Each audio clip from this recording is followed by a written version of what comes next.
Subscribe the channel and press the bell icon for latest updates.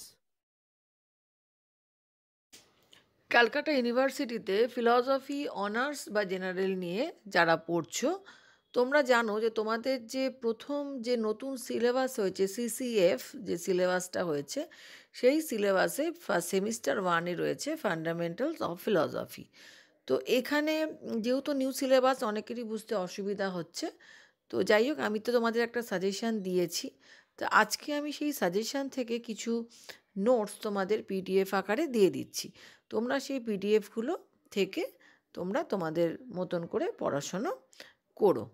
আর একটা জিনিস মাথায় রাখবে, যে সিলেবাস যেটা রয়েছে সেই সিলেবাসে কিন্তু তোমাদের যে বইটি রয়েছে সেই পার্টিকুলার কোনো বই যেহেতু নেই, তাই বিভিন্ন বই থেকে নিয়ে তোমাদেরকে এটা পড়তে হবে। তবে যদি তোমরা হসপার্সের কোনো বই কিনে থাকো তাহলে অবশ্যই সেই বইটা থেকে পড়ো।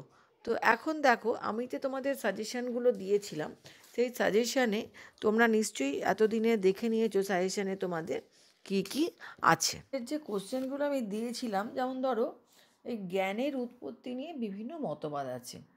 যেমন বুদ্ধিবাদীরা মনে করেন, যেমন ডেকার্ট, স্পিনোজা, লাইবনিজ, এনারা মনে করেন যে বুদ্ধি হচ্ছে একমাত্র জ্ঞান লাভের উৎস। আবার অভিজ্ঞতাবাদী যারা আছেন, লক, বার্কলে, হিউম, ওনারা মনে করেন যে অভিজ্ঞতায় জ্ঞান লাভের একমাত্র উৎস। তো কান্ট কী করলেন? কান্ট এই দুই মতের মধ্যে সমন্বয় সাধন করে বললেন যে জ্ঞানের জন্য যেমন বুদ্ধি প্রয়োজন সেরকম অভিজ্ঞতাও প্রয়োজন। তার থেকেই ওনার মতে নাম হলো কি বিচারবাদ, তার মানে কান্টের বিচারবাদ। তো এখন আমরা এই বিষয়ে যে আলোচনাগুলো করছি, এই ধরনের যে কোশ্চেন আসবে, এখন দেখো বুদ্ধিবাদী দার্শনিক যেহেতু ডেকার্ট, স্পিনোজা, লাইবনিজ আছেন, তো সেক্ষেত্রে ডেকার্তের মত আসতে পারে আলাদাভাবে, স্পিনোজা আসতে পারে, আবার তোমার লাইবনিজও আসতে পারে। আবার একদিকে তোমার লক, বার্কলে, হিউম এনাদেরও মত আলাদাভাবে আসতে পারে। কান্ট তো পড়বেই। তো এর মধ্যে থেকে যে কোনো একটা পিডিএফ আমি তোমাদেরকে দেব।